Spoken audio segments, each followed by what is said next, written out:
Alright, before I start this video, I want to do a special tribute to somebody who was like family to me. Because at 2 a.m. Tuesday morning, Miss Debbie Williamson passed away. I forgot what she had, but she passed away. And, want to say, R.I.P. to Miss Debbie. And we all will miss you.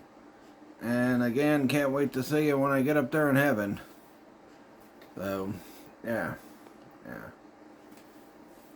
And give your thoughts and prayers out to the Williamson family, especially if you're friends with me on frickin' Facebook and you see the Williamsons on.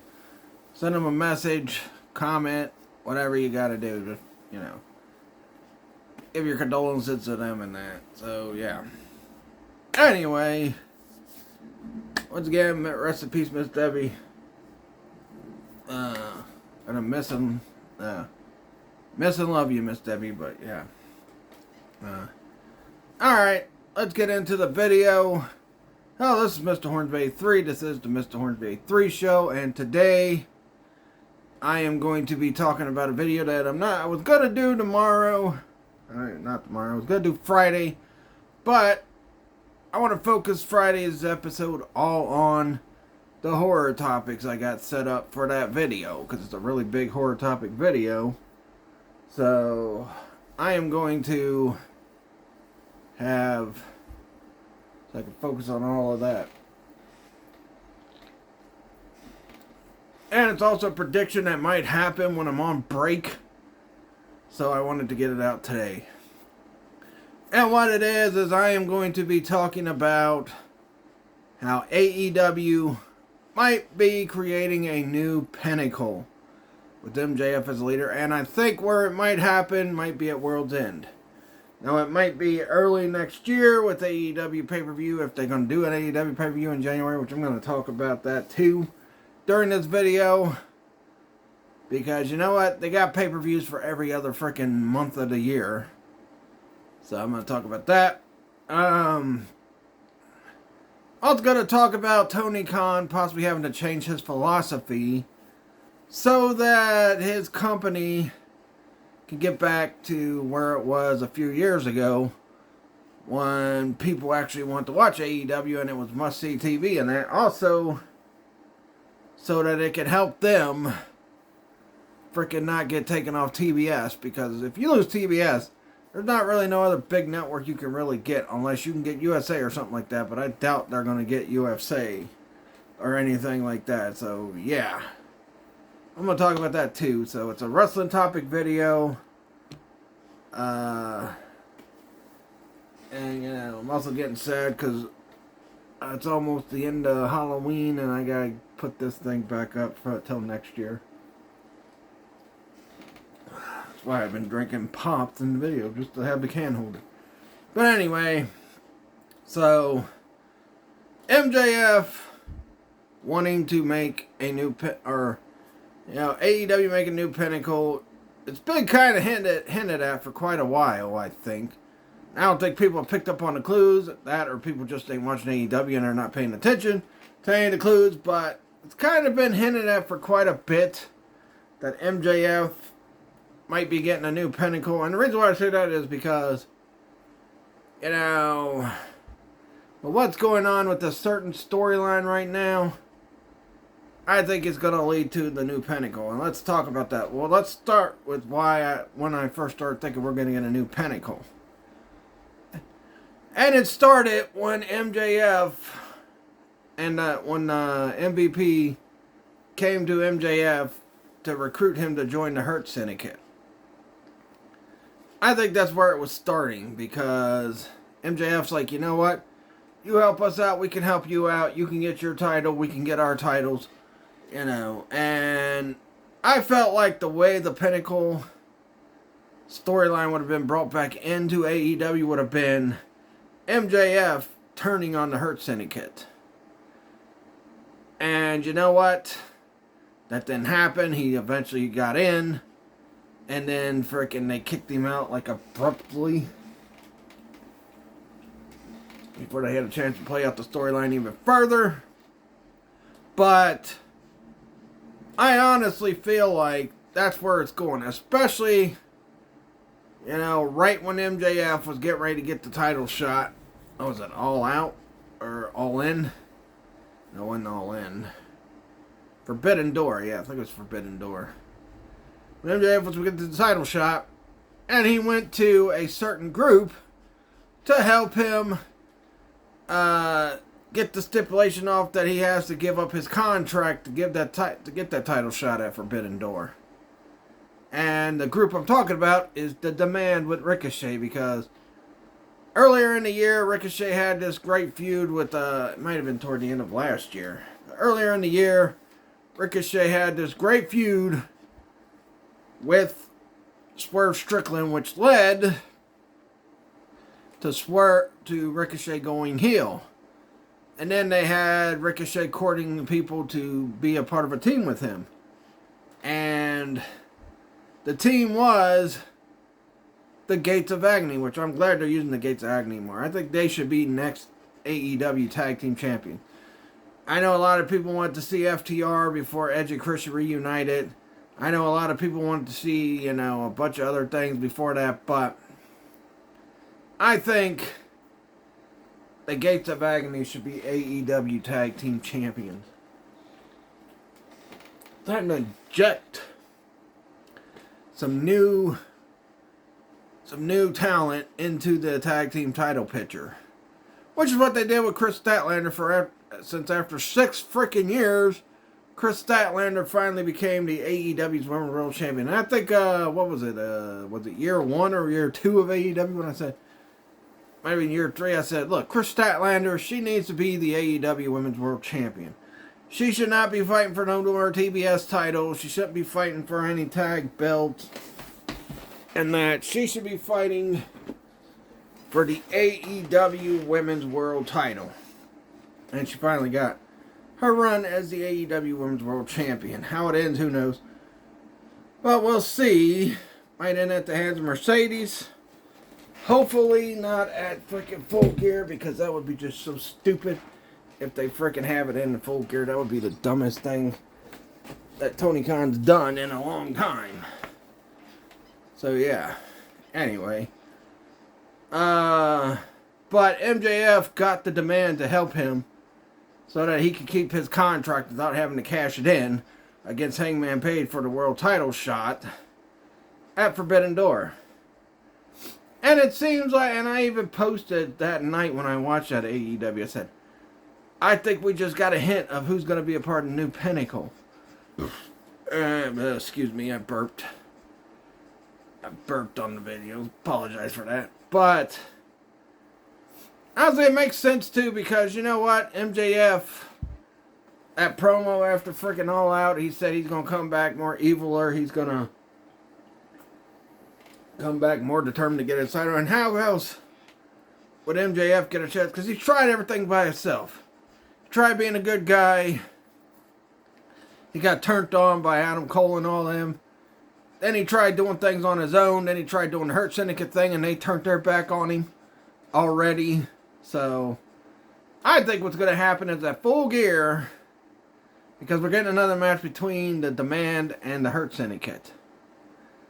I think that MJF's going to come out. He's going to help the Demand win. And then they're going to reveal that they're the new Pinnacle. Yes, there is a lot of big factions in AEW right now. A lot of big heel factions. You got the freaking Ops who just went heel. Well, all of them except for Hook. You got freaking the Don Callis family, which I think they're going to turn on Takeshita on tonight's AEW show, I think. You got, well, let's see, what other big... Actually, yeah, there's only a couple. There's a couple. I don't know why people are saying there's so many freaking heel factions. But, yeah, you got the Don Callis family. You got the Ops that just turned heel. You got the Demand. But the Demand's going to become the new Pinnacle, I think. FTR, they're a tag team, so you can't call them a freaking faction because they're a tag team. So, yeah, I think at Full Gear, what's going to happen... MJF's going to come back, help the Demand. Demand's going to join freaking MJF, and they're going to be the new Pinnacle. Also, what I seen on freaking Collision this past Saturday, it looks like maybe these rumors about Chris Jericho going back to WWE might be true, because Brian Keith has went back to being the bounty hunter again. Unless Big Bill turned on him, I don't know. That could have been a possibility. But I think maybe Big Bill joins this new team. And yeah, I know it's, you're putting Big Bill in another faction. But I think that's what's really going to get him back in the main event spot. Get people thinking, man, this guy should be the champion. And then eventually when MJF and them turn on him, he could chase MJF for the belt and take the belt from him. But we'll have to wait and see. But yeah, I think, we're going to see a new Pinnacle as soon as Full Gear. Which is going to lead into World's End, because MJF's going to say, well, you know what, he's going to hold out and build up, and then the week right before they do World's End, because I think they do World's End at the end of December every year, the week right before they do World's End, we're going to see MJF say, yeah, I'm cashing in my contract on you at World's End. And I'm taking that world title. And that's what's going to happen because he's going to get help from the Pinnacle. Now, the new Pinnacle does not have to add Big Bill in right away. They'll probably wait until World's End for Big Bill to come out like he's chasing off the Pinnacle and then he just joins. You also got the Bang Bang Gang. But the Bang Bang Gang, I don't think they're really too much of a group anymore. And where the heck has Jay White been as well? So Jay White ain't been around much. The Bang Bang Gang ain't been heels in a while. So, I don't know. But, we have not seen Jay White in quite a while. Maybe the frickin' Guns will join MJF. I doubt that. But you never know. But, yeah, I think we're going to see a new Pinnacle revealed at Full Gear. It's going to happen at Full Gear. Then it's going to go into World's End. And then they're going to get a fifth member. He's going to be the one that frickin' takes the title off of Hangman, helps MJF win the title at the end of the show, and then there you go, MJF is the champion again. I'm pretty upset they went freaking with the Ops going heel, because I wanted to see Powerhouse Hobbs do a babyface run, but his run has not been much, and most of his babyface run has been in the Ops, so I don't think they do too much with him, but yeah, so they're now going to put emphasis, and I think, maybe Powerhouse Hobbs can eventually fight for the world title. But we'll have to see. Even though the Ops turned on Hangman this past freaking last Wednesday on Dynamite, when him and Lashley were fighting each other in the ring, they were chanting the meat chant, and they usually chant that for freaking Powerhouse Hobbs. So yeah. I don't know. We'll see. Maybe Powerhouse Hobbs, I don't know. Maybe Samoa Joe says, hey, why don't you join? Here, I'll trade you this guy for this guy. I don't know. But we'll see. But yeah, I'd like to see Powerhouse Hobbs eventually get a freaking run for the world title. Which is the same thing I said about Wardlow, but look what they've done with Wardlow. But then again, looks like Wardlow's injury prone. I mean, heck, he was going to fight Hangman at the freaking show where frickin' Kyle Fletcher fought him, which was All Out. And Hangman was supposed to take on Wardlow at that show. Now, would Wardlow have won? Probably not.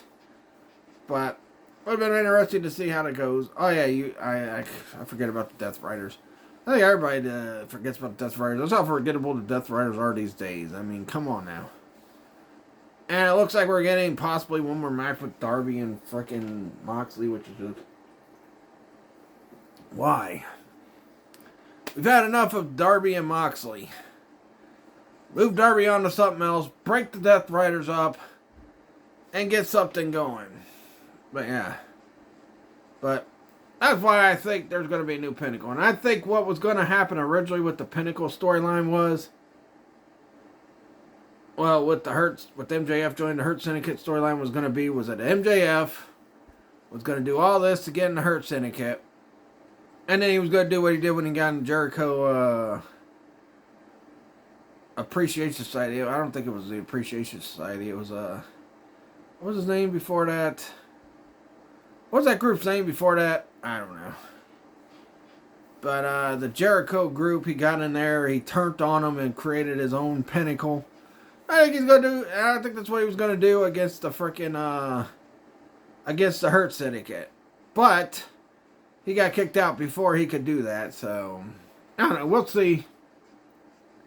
I think the demand and just need a breath fresh air anyway too, so being a part of MJF's new pinnacle will really help that.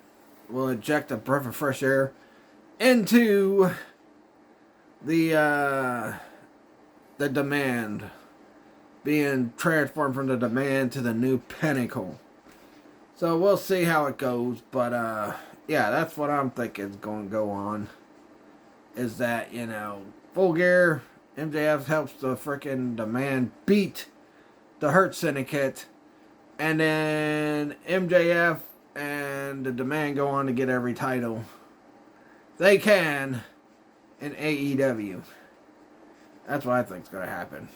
That's what I hope happens.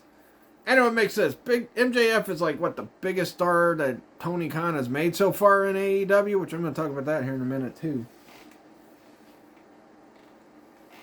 I mean, MJF's in movies and that now. When people talk about AEW, they talk about MJF. So, yeah. MJF has been made into the biggest star in AEW. And he's going to take his rightful place back at the top in freaking December at World's End. Hopefully I'll get to watch it. But I don't know. Anyway. So let's get into a prediction I'm going to do. It's an early 2026 prediction for AEW. And it's going to be that AEW is finally going to have a pay-per-view every single month of the year. And the reason why I say they're going to have a pay-per-view every single freaking month of the year is because you're already almost there. You got freaking a pay-per-view in March. Then you got one in April. Then you got one in May. Then you got one in June. Then you got one in July. Then you got one in August. Then you got one in September.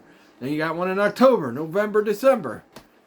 There's 2 months missing. We need a January and a February pay-per-view. And I think Grand Slam, I think, will be the new January pay-per-view. Probably starting next year. I think it was supposed to start this year, but something happened with Warner and AEW, so that ended up being a TV special. But I think Grand Slam will become a pay-per-view for January for AEW. February pay-per-view, I don't know. They gotta have something in mind. I mean, there's gotta be some kind of show they can come up with. Yeah. So I'm doing an early prediction.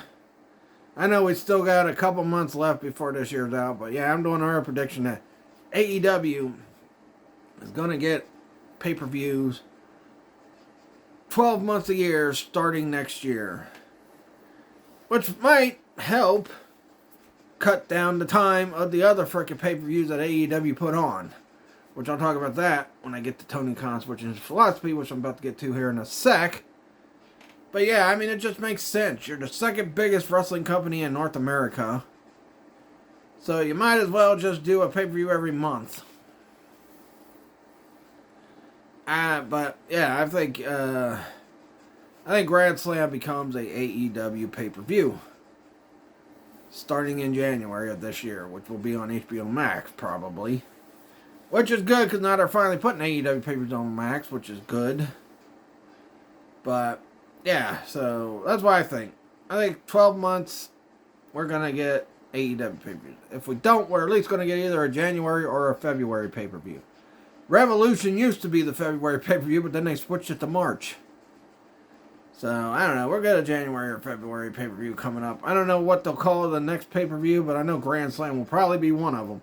Grand Slam will be one of them, and I don't know what the other one will be called. But you need to get something. Yeah, you're going to have to eventually go to 12 pay-per-views. The WWE's got like pay-per-views almost every single freaking month. Even having 2 a month, or 3 a month, or 4 a month. I mean, geez. We're getting oversaturated with WWE pay-per-views. Seems like almost every week there's a new WWE pay-per-view coming up. Not to mention the NXT shows. So we'll see. But yeah, I think it's going to 12 months starting next year. No, that TNA's been doing 12-month pay-per-views for a while too. So yeah. Starting next year, I think AEW is going to have every month with the pay-per-view. Now that I've talked about that, let's get into the final part I want to talk about. I'm also going to talk about, you know what, I'll save that for next year. But let's talk about the next part I want to talk about, and that is Tony Khan changing his philosophy with AEW. Because you know what, right now, Tony Khan's philosophy with AEW is he's trying to appeal to the hardcore wrestling fans. I get that. I respect that in that. But you know what? If you want your company to get bigger, and what it is, if you want to bring the fans back that you've lost over stupid decisions you've made over the years, if you want to keep your home on TNT and TBS, then Tony Khan, guess what? It's about time for you to change your philosophy and not just focus on trying to make the hardcore wrestling fans happy. TNA did that for years and it worked for a while, and then look what happened. TNA ended up where it was at. Same thing's going to happen to AEW if they keep doing what they're doing. And if you don't want to become another TNA, you're going to have to change your philosophy. And, you know, from your booking decisions to your pay-per-view links to your frickin' shows in general, you got to do something that's going to improve all that. You need to focus on a mainstream audience because, I mean, and you think about it, TNA now, well, they work with WWE, but TNA is about to get a new deal with a new network, and it might be a national television network. It could be UPN, it could be something else, maybe something on ESPN, who knows, but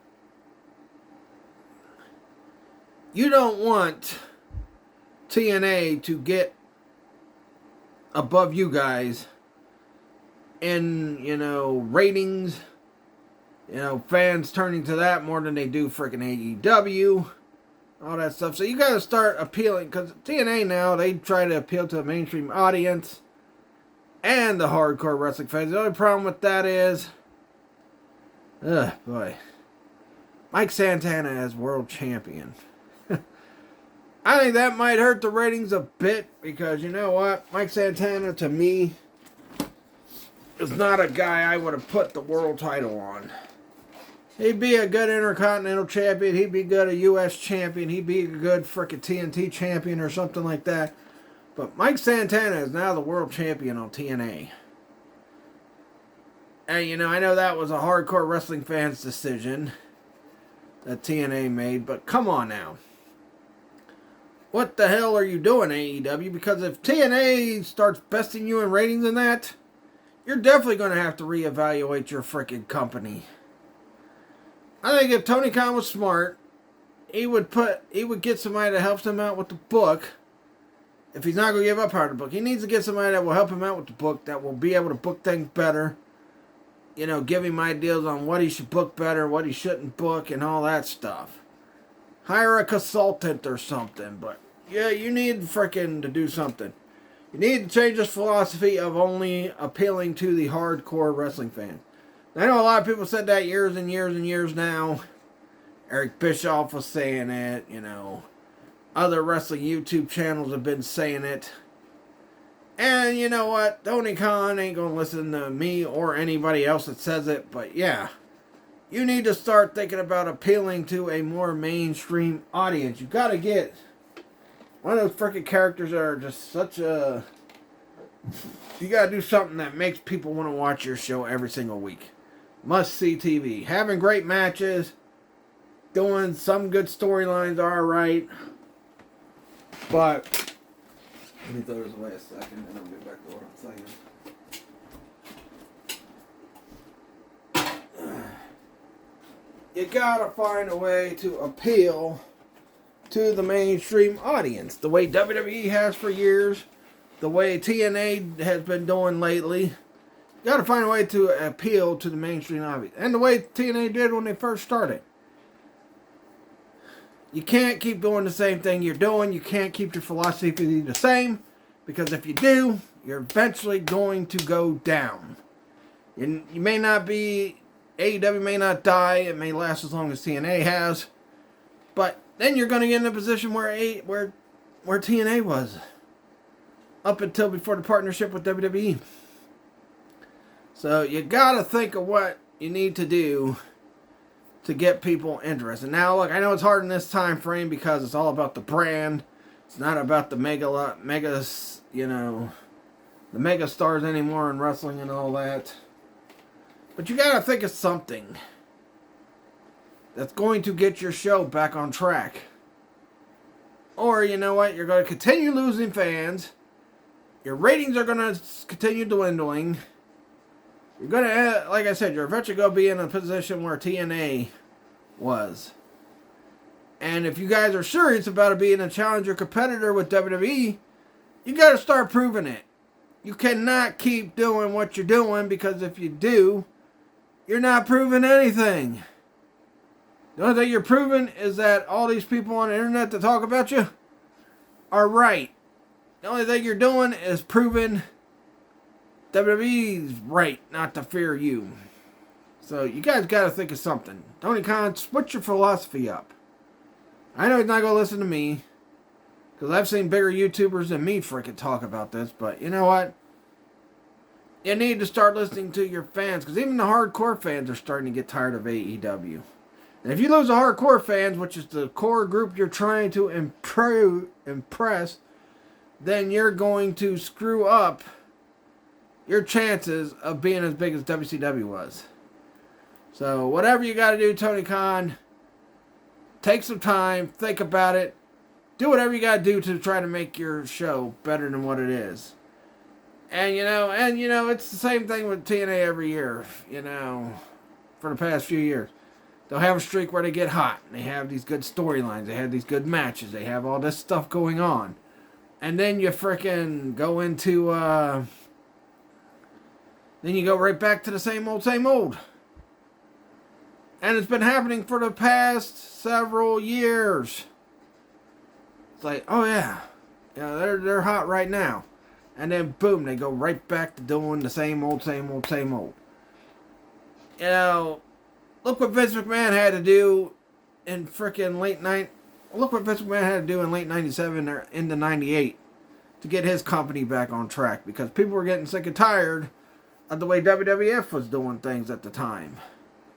That's why more people were watching Nitro. That's why more people were frickin', Tony Khan keeps talking about, I don't want to make the same mistake WCW did and TNA and blah, blah. But you're making the same mistakes they're doing. With what you're doing, you're making the same mistakes that WCW did. You're making the same mistakes that WWF did before they got their ship right. You're making the same mistakes. You're making the mistakes WWE was making from 2010 all the way up to 2020? Don't make those same mistakes. It's also time to start injecting new, younger guys into your company that could possibly be the futures of your company down the road. That could become as big as stars as guys like you got, Kenny Omega and the Young Bucks and all that stuff. And stars like MJF. Now, MJF's still young, so he's going to still be around for quite some years, because he's still young. But you got to start injecting new blood. You got to start finding ways to make your shows compelling. Using your veterans better that you have. You got to start injecting new veterans as well, because, you can't keep going with the same guys. Yeah. You got, guys like Will Ospreay and that, but those guys are in their 30s now. So you need to start thinking about that too. You need to start getting your building blocks. Darby Allin is a guy you could build up too. He's going to be around for a while too. But you need to start, getting and utilizing new veterans that ain't way past their prime, but guys like Braun Strowman, he's a free agent right now. You could probably get him in there. you know, to put over the younger guys you want to inject. I know you got Dustin Rhodes and all that, but Dustin Rhodes has been around since like the freaking, 80s and 90s? So yeah, it's time to start injecting new blood. And try something new with your show, because if you keep doing what you're doing, you're eventually going to be in the same position TNA was a couple years ago. So you gotta, inject new blood with freaking creative people too. Get somebody creative in there that can help you out, that can make your company better. Start doing all that stuff, because if you keep doing this, you're going to end up in the same spot that WWE and TNA and WCW all ended up in. WWE, though, they had so much goodwill, they were able to overcome it every time they made bad mistakes and stupid decisions over the years. WCW was around even longer than what WWE was, because it was NWA and that at first. Then it became Crockett Promotions. Then it finally became WCW. But, you gotta start, trying new stuff with your shows. You gotta start freaking finding other ways to book people better. You gotta start freaking appealing to the mainstream audience if you want people to tune in every Wednesday night at 8 o'clock to watch your shows. So, yeah, I think it's time you start freaking, thinking about the future of this company, because you barely got the new freaking contract with Warner Discovery this year. You barely got it. You did get it, and the year you were supposed to start negotiating, they only rolled over a freaking what was it? Some kind of freaking option? Yeah. They rolled out some option. And they rolled out an option. Then they negotiated with you. Then they gave you the new deal. You may not get so lucky with the next deal. Because if the numbers are still like they are now, the audience are still like they are now, the storytelling is still like it is now, you're eventually not going to be on those channels no more. So if you want them to be your permanent home, you got to do something to convince them to keep your show on and be like, well, this is a hot commodity. We can't lose this. Because if we lose this, then we're going to lose our ratings. So you got to do something that will get people interested in your show from the mainstream. You can't just keep focusing on the hardcore fans. You can't keep focusing on what Dave Dipshit says, because I don't give a damn about Dave Meltzer. Everyone's like, well, Dave's word is the law when it comes to wrestling. No, it's not. He's just like you and me, a fan, and speculates stuff. Sometimes makes up stuff. He's been caught numerous times the past couple years with a bunch of crap he's made up. So I'm starting to believe what Eric Bischoff was saying about him. But you need to focus on getting the attention of the mainstream audience. And you need to focus on making your shows must-see TV every single week, all year round. And then you'll be in a good spot. Making money. People wanting to buy AEW figures because they're enjoying what AEW is doing. People wanting to buy the AEW video games because they're enjoying what AEW is doing. People that are, people in the music industry that are current musicians, not old musicians, like Master P and all them, which, you didn't watch my video Friday or Monday, which, this is another unplanned video because I did not plan to do this video. I truly planned only to do the Friday video, but then the freaking No Limit thing happened, and No Limit versus Cash Money thing happened Saturday. So I had to talk about that Monday in the live stream, and that was such a big event, I had to talk about it in a live stream. Which, that video is shorter than this one by 10 minutes. And then I wanted to talk about this because by the time I'm on my break, this stuff could happen, and I've been, feeling like we're going to see a new Pinnacle for quite a while, ever since this freaking Hurt Syndicate stuff started with MJF, so that's why I want to talk about that as well. But anyway, so, yeah, Tony Khan. Change your philosophy. Focus on getting the mainstream attention as well.